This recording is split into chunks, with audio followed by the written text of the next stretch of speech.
रावण का सबसे बड़ा दुर्गुण उसका अहंकार था, जिसने उसका सर्वनाश कर दिया। रावण में ये अहंकार उसकी माता कैकसी ने भरा था। कैकसी चाहती थी कि पूरी सृष्टि पर राक्षस वंश का ही नाम हो और देवताओं का विनाश हो जाए। इसीलिए वो रावण के मन में देवताओं के लिए जहर भरती रहती। एक बार रावण की माता कैकसी ने रावण से कहा, पुत्र रावण, तुम भगवान शिव के परम भक्त हो और दिन रात उन्हीं की पूजा और ध्यान में लगे रहते हो। क्यों न तुम भगवान शिव की तपस्या करके यदि उन्हें लंका में रहने के लिए मना लो, तो सृष्टि में कोई भी तुम्हें हरा नहीं सकेगा। माता, ये तो अति उत्तम विचार है। मैं घोर तपस्या के लिए आज ही हिमालय पर्वत पर चला जाऊंगा और भगवान शिव को लेकर ही लौटूंगा। रावण ने शिव जी की तपस्या करनी शुरू कर दी। तपस्या सफल बनाने के लिए रावण अपने सिर की बलि चढ़ाने लगा। जब 10 सिरों वाला रावण अपना 10वां सिर काटकर शिव जी के चरणों में रखने लगा तो शिव जी प्रकट हुए। रावण, मैं तुम्हारी तपस्या से प्रसन्न हूँ। मांगो, क्या वरदान मांगते हो? हे महादेव, मेरी इच्छा है कि आप मेरे साथ लंका चलें और वहीं रहकर मुझे आपकी सेवा भक्ति का लाभ उठाने दें। रावण, मैं सशरीर लंका में नहीं रह सकता हूँ, लेकिन तुम्हारी मनोकामना पूर्ण करने के लिए मैं तुम्हें अपना एक ज्योतिर्लिंग देता हूँ, जो साक्षात मेरा स्वरूप होगा। इस ज्योतिर्लिंग के रूप में मैं सदा तुम्हारे साथ रहूंगा, लेकिन इस ज्योतिर्लिंग को ले जाते समय तुम्हें एक बात याद रखनी है। ये ज्योतिर्लिंग रास्ते में कहीं भी जमीन पर मत रखना, वरना ये वहीं स्थापित हो जाएगा। फिर तुम इसे लंका नहीं ले जा सकोगे। हे महादेव, ये ज्योतिर्लिंग तो अब लंका में ही स्थापित होगा। मैं इसे अपने पुष्पक विमान पर ले जाऊंगा, तो मुझे कहीं भी रास्ते में रुकने की आवश्यकता ही नहीं होगी। नहीं रावण, इस ज्योतिर्लिंग को तुम्हें पैदल ही लंका ले जाना होगा। शर्त के अनुसार रावण भगवान शिव से आत्म ज्योतिर्लिंग प्राप्त करके पैदल लंका की ओर चल पड़ा। देवतागण नहीं चाहते थे कि रावण इस ज्योतिर्लिंग को लंका ले जाए, इसलिए वो भगवान विष्णु से सहायता मांगने पहुँचे। त्राहिमाम प्रभु, हमें बचाइए। हे नारायण, हमारी रक्षा कीजिए। क्या बात है देवराज इंद्र, आप इतने परेशान क्यों दिखाई पड़ते हैं? देवलोक पर कैसा संकट आ गया है जो आप चिंतित हैं? हे नारायण, रावण ने भगवान शिव की तपस्या करके उनको प्रसन्न करके आत्म ज्योतिर्लिंग प्राप्त कर लिया है और भोलेनाथ के आत्म ज्योतिर्लिंग को अपनी लंका ले जा रहा है। आप जानते हैं, भोलेनाथ अपने भक्तों को कभी निराश नहीं करते। यदि वो आत्म ज्योतिर्लिंग लंका में स्थापित हो गया तो फिर कोई भी रावण को नहीं हरा सकता। इस सृष्टि पर राक्षस वंश का ही राज रहेगा। देवराज इंद्र, भगवान शंकर को भोले बाबा इसीलिए ही कहा गया है क्योंकि वो अपने भक्तों की इच्छा को पूर्ण करते हैं, पर वो ये भी जानते हैं कि कौन सा भक्त किस इच्छा से वर मांग रहा है, क्या सही है और क्या गलत है। भोलेनाथ को भली भांति पता है और वो ये भी जानते हैं कि रावण अपने स्वार्थ के लिए ही ज्योतिर्लिंग को लंका ले जा रहा है। इसलिए देवराज इंद्र, आप चिंतित ना हो, रावण ज्योतिर्लिंग को लंका नहीं ले जा सकेगा। इसके पश्चात सभी देवी देवता ब्रह्मा जी और भगवान विष्णु सहित भगवान भोलेनाथ के पास जाते हैं। भगवान शिव और देवी पार्वती के समक्ष उस समय भगवान गणेश भी उपस्थित थे। देवताओं को परेशान अवस्था में देखकर भगवान गणेश बोले, पिताश्री, यदि आप आज्ञा दें तो मैं रावण को ज्योतिर्लिंग लंका ले जाने से मार्ग में ही रोक सकता हूँ। पुत्र गणेश, तुम्हारे साहस की हम प्रशंसा करते हैं। जाओ पुत्र, हमारा आशीर्वाद है, अपने कार्य में सफल हो। हे वरुण देव, इस कार्य में मुझे आपके सहयोग की भी आवश्यकता रहेगी। हे गजानन, ये तो मेरा परम सौभाग्य है। कहिए, मैं आपकी किस प्रकार सहायता कर सकता हूँ? हे वरुण देव, मैं चाहता हूँ आप लंकापति रावण के उदर में प्रवेश कीजिए ताकि उसका ध्यान भटक जाए। जो आज्ञा गजानन। उधर रावण आत्म ज्योतिर्लिंग को हाथ में लिए पैदल चला जा रहा था। तभी वरुण देव रावण के उदर में प्रवेश कर जाते हैं। वरुण देव रावण के उदर में उथल पुथल मचा देते हैं और रावण बेचैन हो जाता है। अरे, ये मुझे अचानक लघु शंका प्रतीत हो रही है और बहुत ही असहनीय हो रहा है। मुझे लघु शंका जाए बिना चैन नहीं आएगा। पर तब तक मैं ये शिवलिंग जमीन पर भी तो नहीं रख सकता। तभी भगवान गणेश एक छोटे बालक का रूप लेकर वहां से गुजरने लगते हैं। रावण बालक को आवाज लगाता है। यहाँ इस बालक के सिवा कोई और नजर नहीं आ रहा। मुझे इस बालक को ही मदद के लिए बुलाना होगा। ओ बालक, जरा रुको, शीघ्र मेरे पास आओ। कहिए, आपने मुझे क्यों पुकारा? मैं लंकापति रावण हूँ। मुझे शीघ्र लघु शंका हो रही है। मैं किसी कारणवश इस शिवलिंग को जमीन पर नहीं रख सकता। तुम कुछ देर मेरा ये शिवलिंग हाथ में पकड़ लो। ठीक है, लाओ, पर शीघ्र आना। मैं इतनी देर तक इस भारी शिवलिंग को पकड़कर नहीं खड़ा हो सकता। मैं लंबे समय तक इंतजार नहीं करूंगा।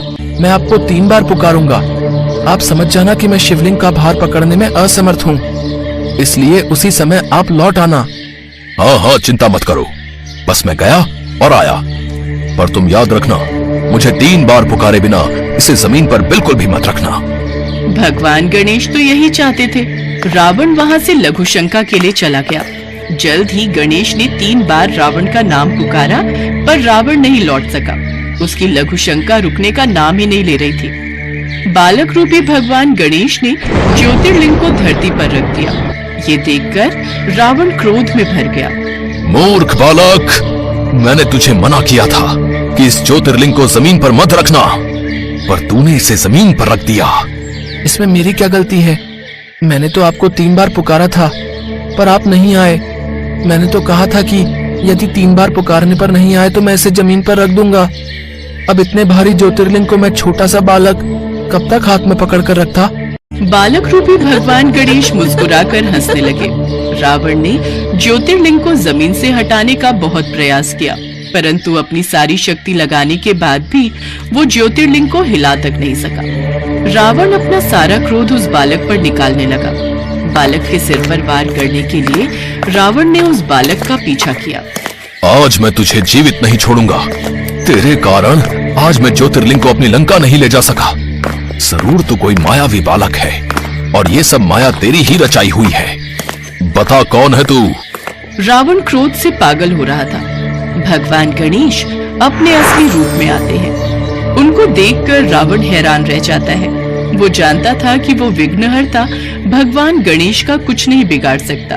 हे लंकापति रावण, स्वार्थ व्यक्ति का सर्वनाश कर देता है, और तुम स्वयं जानते हो कि सत्य क्या है, और तुम किस स्वार्थ की भावना से इस ज्योतिर्लिंग को अपने साथ लंका ले जाना चाहते थे।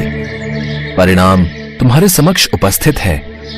अब ये ज्योतिर्लिंग यहीं स्थापित हो चुका है, इसलिए तुम लंका वापस लौट जाओ। विघ्नहर्ता भगवान गणेश से हारकर लंकापति रावण ज्योतिर्लिंग को लिए बिना ही निराश होकर लंका वापस लौट जाता है। सभी देवी देवता भगवान गणेश की जय जयकार करने लगते हैं। एक समय की बात है। किसी गांव में एक सेठ सेठानी रहा करते थे। सेठ भगवान गणेश जी का बहुत बड़ा भक्त था और सदैव उनकी पूजा करता था। वो कभी भी कोई भी काम करने से पहले भगवान को याद करना कभी नहीं भूलता था। एक बार भगवान गणेश जी रूप बदलकर सेठ के खेतों से गुजर रहे थे। बहुत भूख लगी है, कुछ खा लेता हूँ। ये तो उसी सेठ का खेत है जो नियमित मेरी पूजा करता है। भूख बहुत जोरों की लगी है, गेहूं के कुछ दाने तोड़कर खा लेता हूँ।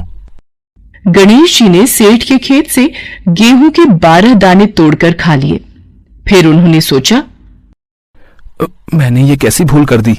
मैंने सेठ से बिना पूछे ही उसके खेतों से गेहूं के दाने खा लिए। ये तो चोरी हुई और इस बात का दंड मुझे स्वयं भोगना होगा।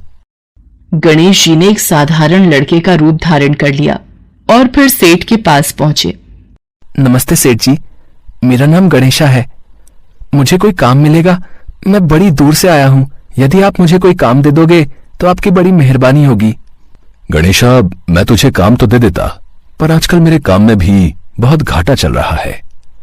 मैं तुझे तनख्वाह नहीं दे पाऊंगा। हाँ, मेरे पास तुझे 2 वक्त की रोटी और रहने की जगह मिल जाएगी। ठीक है सेठ जी, मैं सारा काम कर लूंगा, आप चिंता मत करो। धीरे धीरे गणेश जी नौकर के रूप में सेठ के घर नौकरी करने लगे। वो घर और दुकान का सारा काम संभाल लेते थे, जिससे सेठ बहुत खुश था। एक दिन दिन सेठानी जब शौच से निवृत्त होकर अपने हाथ राख से धो रही थी तो नौकर बने गणेश जी ने सेठानी को टोका। सेठानी जी, जब तक हम अपने हाथों को मिट्टी से नहीं धो लेते तब तक वो स्वच्छ नहीं होते, इसलिए आप अपने हाथों को राख की जगह मिट्टी से धोया करिए। तू एक नौकर होकर मुझे समझाएगा? तेरी हिम्मत कैसे हुई? मैं अभी तेरी शिकायत सेठ जी से करती हूँ। सुनो जी, मैं जब शौच से निपट कर आई और अपने हाथ राख से धोने लगी तो गणेशा ने मुझसे कहा कि मैं अपने हाथों को मिट्टी से धोया करूं। क्या ये बात सही है? गणेशा, बात तो तू सही कह रहा है। जब तक मिट्टी से हाथ नहीं धो लेते तब तक हाथ स्वच्छ नहीं होते। ये गणेशा तो बहुत समझदारी की बातें करता है, हमारा भला सोचता है। सुनो जी, कल मुझे गंगा स्नान के लिए जाना है, तुम चलोगे साथ? कल्याणी, तुम एक काम करो, कल गणेशा के साथ ही चली जाना, मुझे दुकान पर काम है। आप चिंता मत करो, मैं सेठानी जी का पूरा ध्यान रखूंगा और अच्छे से गंगा स्नान करवाऊंगा।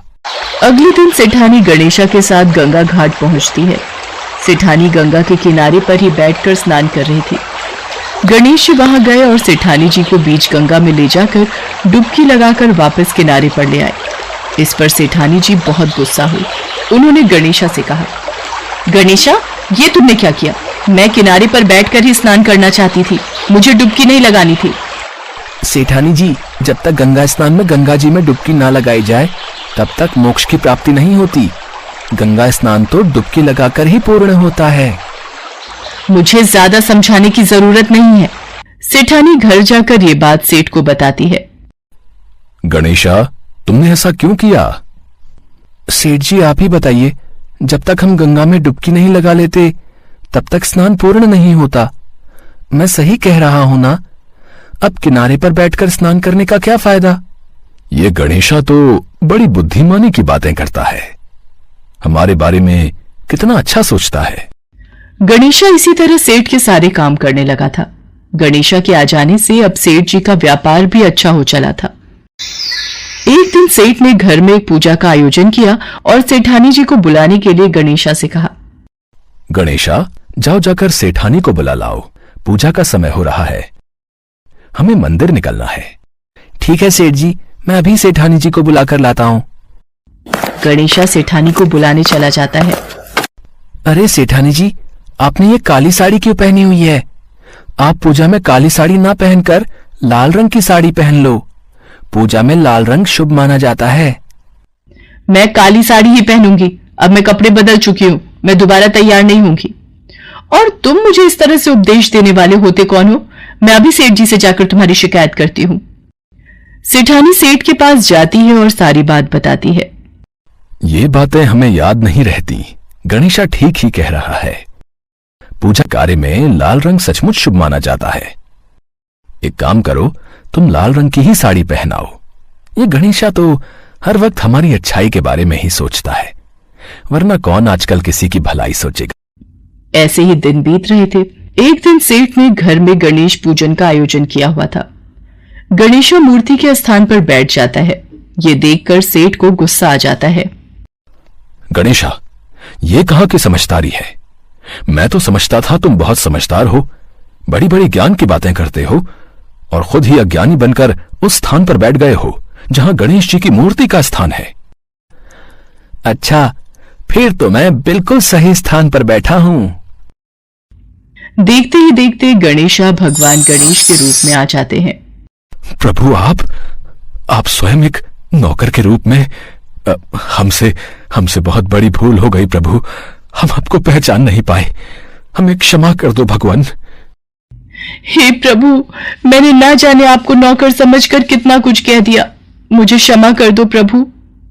तुम दोनों व्यर्थ ही परेशान हो रहे हो। मैं तो स्वयं तुम्हारे घर में नौकर बनकर आया था। मैंने तुम्हारे खेत से गेहूं के 12 दाने चुरा कर खा लिए थे, इसीलिए मैं उसका ऋण चुकाने तुम्हारे घर नौकर बनकर आया था। मेरा आशीर्वाद सदैव तुम पर बना रहेगा। तुम्हारे घर में धन, वैभव, समृद्धि की कभी भी कमी नहीं होगी। इतना कहकर भगवान गणेश अंतर्ध्यान हो जाते हैं।